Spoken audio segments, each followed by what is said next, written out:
राष्ट्रीय संत गोविंद देव गिरी जी महाराज ने कहा कि पुष्कर का विकास काशी, अयोध्या नगरी और उज्जैन महाकाल की तर्ज पर किया जाए। इसके लिए प्रधानमंत्री नरेंद्र मोदी से मुलाकात कर पुष्कर के विकास के बारे में चर्चा की जाएगी और उन्हें आग्रह किया जाएगा कि पुष्कर का विकास भी अयोध्या, काशी और उज्जैन की तर्ज पर किया जाए।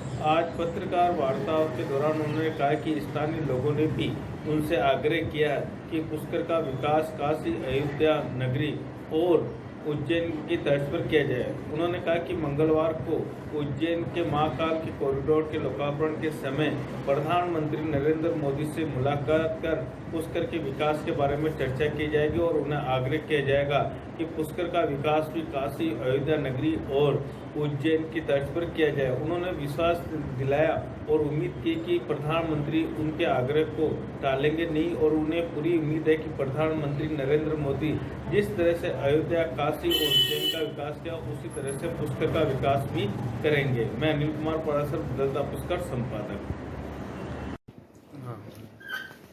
गुरुजी, जैसे उज्जैन में कॉरिडोर, सब जगह कॉरिडोर बन रहा है, तो क्या ब्रह्मा मंदिर के लिए भी आप मोदी जी से मांग करेंगे कॉरिडोर के लिए? मैं परसों रामलीला में भगवान श्री राम के राज्याभिषेक के तिलक के लिए मैं गया था।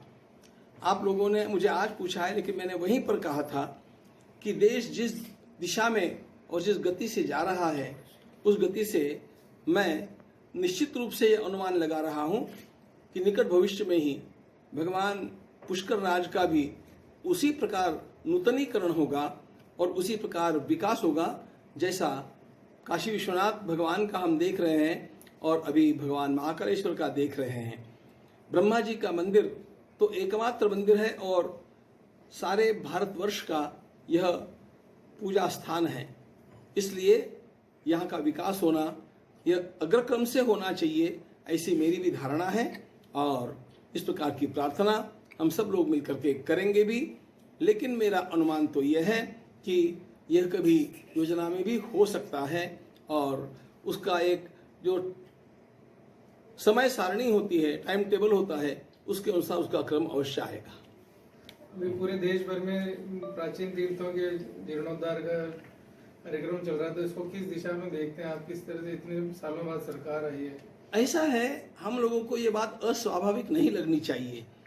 ये मूल में ही धर्म प्रधान देश है और सनातन धर्म के जो आधार स्तंभ रहे हैं वे ही तो राष्ट्र के आधार स्तंभ है।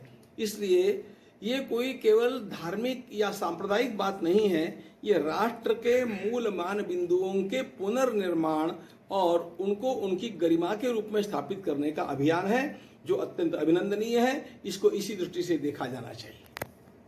राम का मंदिर पूरा होने में 5-7 वर्ष लगेंगे, ये मैं पूर्णता की बात कर रहा हूं, लेकिन 2024 के जनवरी में निश्चित रूप से भगवान रामलला अपने नूतन गर्भगृह में सम्मान के साथ स्थापित होंगे और दर्शन की व्यवस्था पूर्ण उसी समय उपलब्ध हो जाएगी। जहां तक हो सकता है पहले मंजिल का काम भी, पहले माले का काम भी पूरा हो जाएगा। उस गर्भगृह और दर्शन की व्यवस्था, ये दो बातें 2024 के जनवरी में इस देश को उपलब्ध हो जाएगी। अनेक पत्थरों की जो बारीक कारागिरी होती है, जो नक्शी काम होता है, वो पत्थरों के वहां पर बैठने के पश्चात होता है और उसमें लगता है समय। हम उसकी क्वालिटी के साथ किसी प्रकार का समझौता नहीं करना चाहते, इसलिए हम उसके लिए समय देंगे। उसके लिए हमारा काम अड़ता भी नहीं है। भगवान रामलला स्थापित हो ही जाएंगे, दर्शन भी चलता रहेगा और मंदिर का यह जो बाहर का काम है ये भी चलता रहेगा जाए।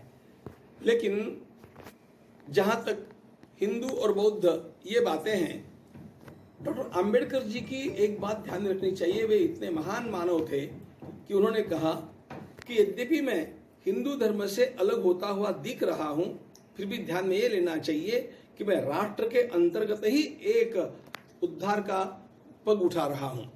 इसलिए इन बातों में ज़्यादा हम लोगों को विचलित नहीं होना चाहिए और पार्टियों के लोग तो भीड़ जमा करके कुछ कुछ करते रहते हैं। इन सारी बातों में हम लोगों को ज़्यादा नहीं आना चाहिए। हम लोगों को अपना काम ठोस ढंग से करते रहना चाहिए। सारे नेता जो काम करते हैं वो चुनावों को ध्यान में रख करके करते हैं। हम लोगों को अगली पीढ़ियों को ध्यान में लेकर के काम की रचना करनी चाहिए।